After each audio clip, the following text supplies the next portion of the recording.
ரொம்ப வெயில் அதிகமாக இருக்குல்ல. ஆமா, அதிகமா வேர்க்குது. அப்புறம் ரொம்பவும் தாகமாவும் இருக்குது.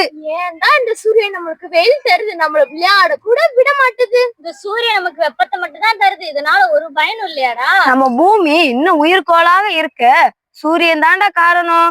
இன்னும் நிறைய பயன்கள் கூட இருக்குடா. வா நம்ம அறிவியல் டீச்சரை போய் கேட்டு தெரிஞ்சுக்கலாம்.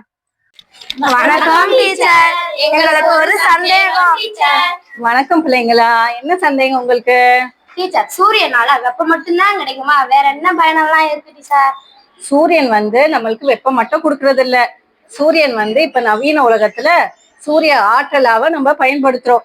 சூரிய ஆற்றலை நம்மளுடைய பள்ளியிலும் என்ன பண்றோம், பயன்படுத்துறோம். இதை உங்களுக்கு வகுப்பாவே நான் உங்களுக்கு நடத்துறேன். வாங்க போலாம். வணக்கம் பிள்ளைங்களா. நம்ம இது ஒரு பெரிய ஒரு சந்தோஷமான விஷயத்த உங்களுக்கு ஷேர் பண்ண போறேன். நம்மளுடைய அரசு மேல்நிலை பள்ளி சேடப்பட்டி பசுமை பள்ளியா தேர்ந்தெடுக்கப்பட்டுள்ளது. ஏன் நம்மளுடைய பள்ளி பசுமை பள்ளியா தேர்ந்தெடுக்கப்பட்டிருக்கு தெரியுமா?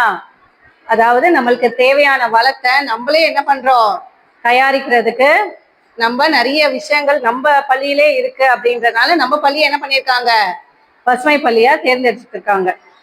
அதுல முக்கியமான விஷயம் என்ன பண்ணியிருக்கோம் அப்படின்னா, நம்மளே நம்மளுக்கு தேவையான மின்சாரத்தை என்ன பண்றோமா, தயாரிக்கிறோமா.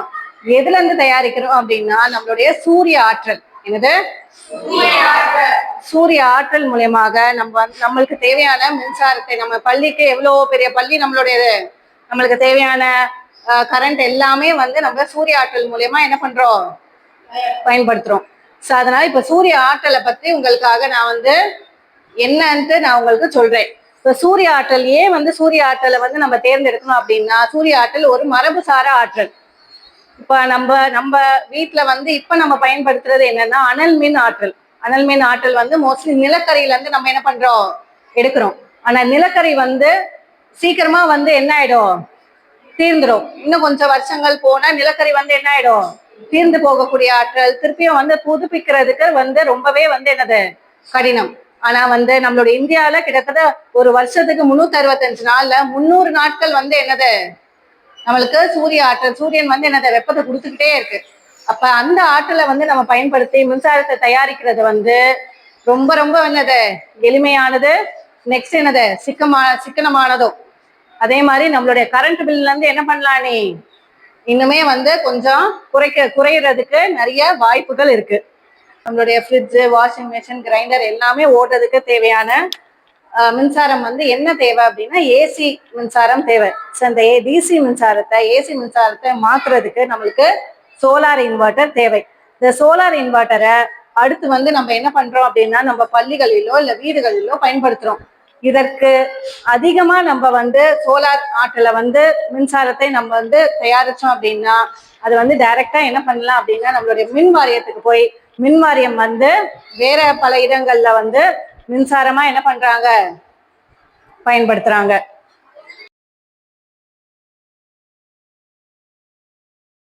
என்ன கத்துக்கிட்டீங்க? சூரிய ஆற்றல் முக்கியமா இல்ல பாரம்பரிய ஆற்றல் முக்கியமா, எது தேவை அப்படின்றத நீங்களே சொல்ல முடியுமா? டீச்சர், உன்னுடைய கருத்து சொல்லு.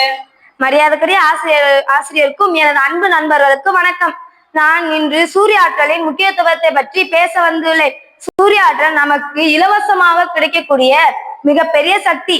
இது மேலும் முடிவில்லாதது மற்றும் பாதுகாப்பானது. மேலும் சுற்றுச்சூழலை பாதுகாக்கிறது, மின்சார செலவை குறைக்கிறது, கிராமப்புறங்களிலும் எளிதாக பயன்படுத்தலாம். நிலக்கரி, பெட்ரோல் ஆகியவற்றை சேமிக்க உதவுகிறது. காலநிலை மாற்ற பிரச்சனைகளுக்கு இதுதான் தீர்வு. இயற்கையை காப்போம், சூரிய ஆற்றலை பயன்படுத்துவோம். டீச்சர், சூரிய ஆற்றலோட பாரம்பரிய ஆற்றல் தான் டீச்சர் சிறந்தது. அது எப்படி நீ சொல்ற பிள்ளை? வா, உன்னுடைய கருத்தை சொல்லு. அனைவருக்கும் வணக்கம். என் தோழி கூறிய கருத்துக்களை நான் ஏற்றுக்கொள்கிறேன். ஆனால் பாரம்பரிய ஆற்றல் இல்லாமல் இன்றைய நவீன உலகமே இயங்காது. நீ கூறியபடி சூரியன் ஆற்றல் இலவசம்தான், ஆனால் எங்கேயும் எப்போதும் இருக்காது. குறிப்பாக மழை மற்றும் இரவு நேரங்களில் சூரியன் இருக்காது, சரிதானே? ஆமா, மழை மற்றும் இரவு நேரங்களில் மேகமூட்டங்களால் சூரியன் இருக்காது. அதுபோல சூரியன் ஆற்றலை எப்படி சேமிப்பீங்க? பெரிய பெரிய பேட்டரிகளால் சேமித்து வைக்கலாம். அதுபோல சூரிய ஆற்றலை சேமித்து வைத்தா ரொம்ப பணச்செலவை ஏற்படுத்தும். அதனால பாரம்பரிய ஆற்றலோடு முக்கியத்துவம் சொல்றேன் கேளுங்க.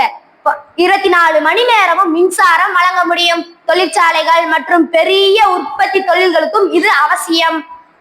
உடனடியாகவும் நிலையாகவும் பெறக்கூடியது. அதனால பாரம்பரிய ஆற்றல் நிலையானது, சூரிய ஆற்றல் துணையானது.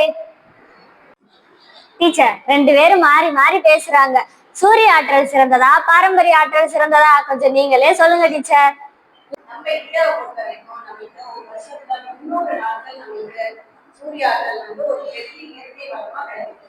அப்ப அந்த இயற்கை வளத்தை நம்ம வந்து எளிதாகவும் துணையாகவும் மிச்ச மரபுசார ஆற்றலை விட நம்மளுடைய சூரிய ஆற்றல் வந்து என்னது மிகவும் எளிமையாகவும் துணையாகவும் நம்ம பயன்படுத்தலாம்.